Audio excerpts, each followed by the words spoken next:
Hey guys, what's up and welcome to a new Tesla update video. So today, as per usual, let's go over Tesla, let's go over the market and figure out what is happening and what we can expect moving forward. There's a lot to discuss, so let's get into it. If you enjoyed, don't forget to hit that like button. It does help a lot. This is not financial advice. I'm not a financial advisor.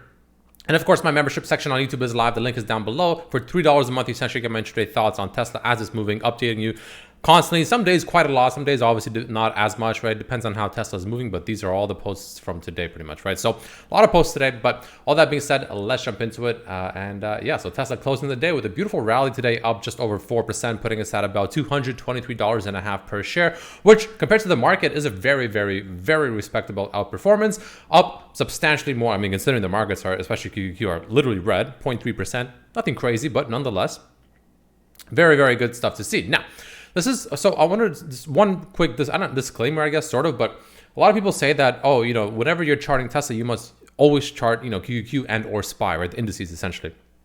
Now, obviously they're not wrong. They're not, don't get me wrong. That's not a bad thing to do, obviously, like absolutely not. However, with a stock like Tesla, more often than not, I mean, maybe not more often than not, but often enough, it moves on its own. It just doesn't care about what the indices do. In fact, a lot of the times, like probably like half the time, is doing literally the opposite. On days where the indices are extremely green, Tesla is extremely red, and vice versa. So just take that into account, right? It's not always just because, you know, QQQ looks ready to pull back, that means Tesla has to pull back. Not always. This stock truly has a mind of its own, just FYI. But moving into it, regardless, Tesla, there's a few things to discuss about that are pretty important here. So first and foremost, let's get the big pictures out of the way. And there's a few bullish things and still a few things to be a little bit careful about. But in my opinion, it's looking more bullish than bearish. So starting off with the daily, first and foremost, very obviously, closing above not only the 21 EMA, but the 200-day moving average. We officially have finally closed. We haven't done this in a while, right? You can see the 21 EMA started rejecting us all the way back in October 13th, and we haven't closed a single candle above it ever since. Right, that is a lot of trading days. That is, let's see how many trading days that is. Pretty much from the day we crashed below it to today, let's just say. Actually, let's do yesterday. That's 20 bars. Don't forget, that's 20. That's not 20 days. That's 20 days of trading specifically, right? So you know, it's a little bit more than that. It's almost a month of just like overall time. So that's important to understand, the fact that we finally closed above that and the 200-day moving average. We bounced off of the 200-day moving average on the weekly, and man, it's not looking bad. Truly not looking too bad whatsoever. The MACD is starting to soften up. It's not getting more bearish, right? On the weekly, I mean, obviously it's the first day of the week, but still not a bad sign at all, right? So all in all, pretty good, right? That's a darn good start, right? That is not a bad way to look for a reversal, right?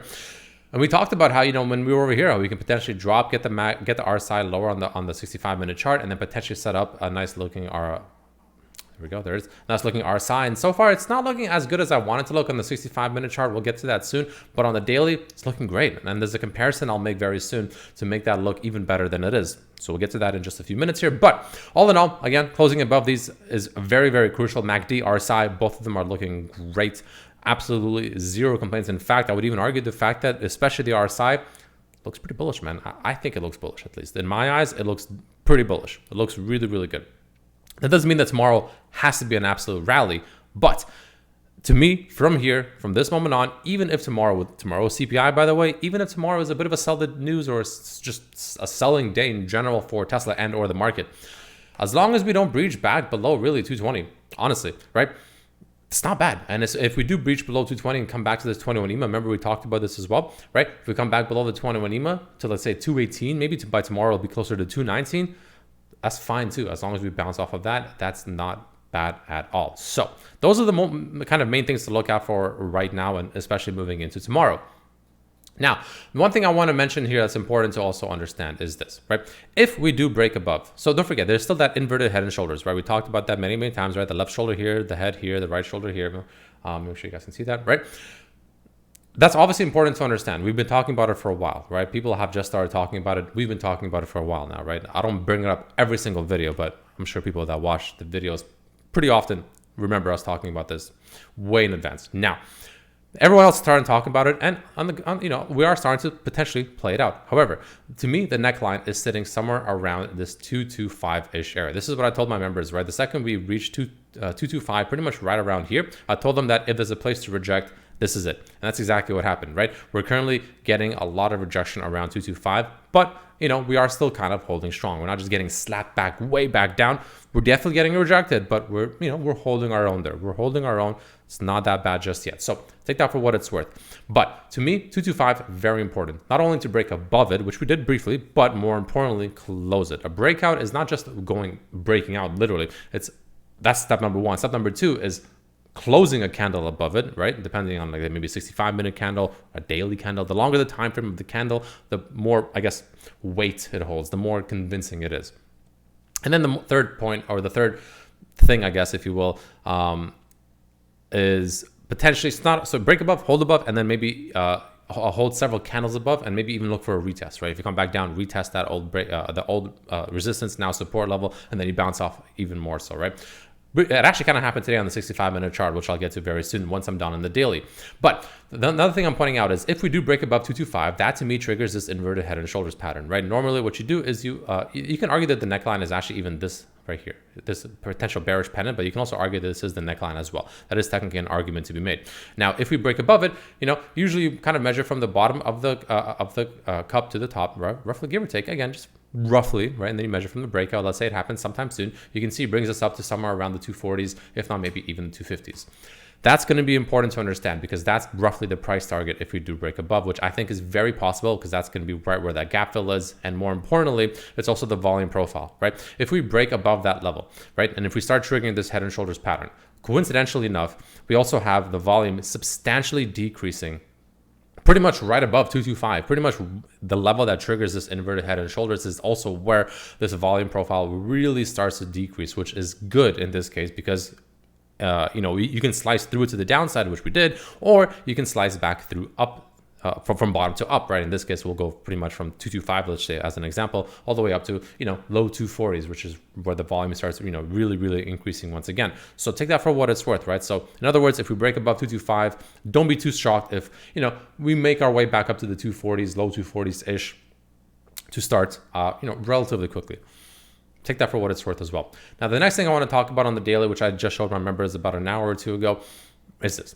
So it's always good to look at historical performance on a stock and just behavior, right? Because stocks move in a very behavior type fashion as well. It's very common for them to do that, right?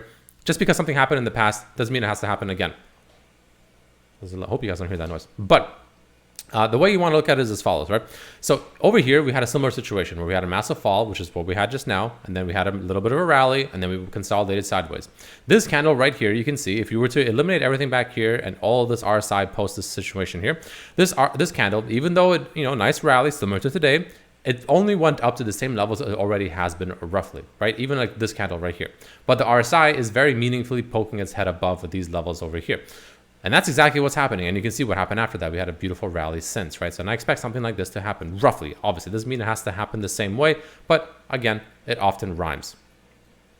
And the same thing, I wouldn't be surprised over here, right? You can see we're pretty much trading roughly within the same levels over here. Massive fall, bit of a rally. Now it's in consolidation. Beautiful green day today. And what do you know? The RSI is also peeking its head above just like before. So that's another thing to consider. That's also important to understand. And those are the things I'm looking at on the daily. Now, the bearish aspect on the daily is the fact that we still can be in this bearish pennant actually, right? And this bearish pennant, you can see are the blue lines, right? So we so far are getting rejected by the top part of the bearish pennant on the daily. However, if we go to the 65-minute chart, you can make an argument the fact that we did break out. And not only did we break out, we actually came down to retest that. And so far, so good, because we haven't ever closed a candle above this blue line until just today. Came back down, retested it, and so far looking pretty good. So that's another perspective, right? This is why it's all about perspective, right? Which perspective do you personally foresee happening and, seems a little more reassuring to you? But that's what the 65-minute chart looks like right now. And it's not looking too bad either, right? It's definitely not looking too shabby whatsoever as well. So those are the main things I'm personally looking at, right? Those are the most important aspects right now I'm eyeballing. Tomorrow, of course, the CPI will be pretty important to see. But all in all, Tesla, if CPI tomorrow is not some horrific number and it's pretty fine to, as expected, let's say, maybe even better than expected. I'm not gonna lie, Tesla's looking like it wants to go. It really does. The market still looks overall pretty bullish. This is not a market I'd want to be shorting right now. Maybe when it does something a little more obvious, but SPY is kind of near the top of this channel, I guess. But all in all, this market is not looking too bad, especially tech, right? Tech is looking pretty decent. This breakout, we talked about it, right? Looking pretty good as well. But yeah, that's kind of what I have right now. So let me know what you think down below. If you enjoyed, don't forget to hit that like button, as it does help a lot. But yeah, I'll see you guys tomorrow. If you're interested in the member section, link is down below for $3 a month. Check it out if you would like. But otherwise, thanks for watching. I'll see you tomorrow. Peace.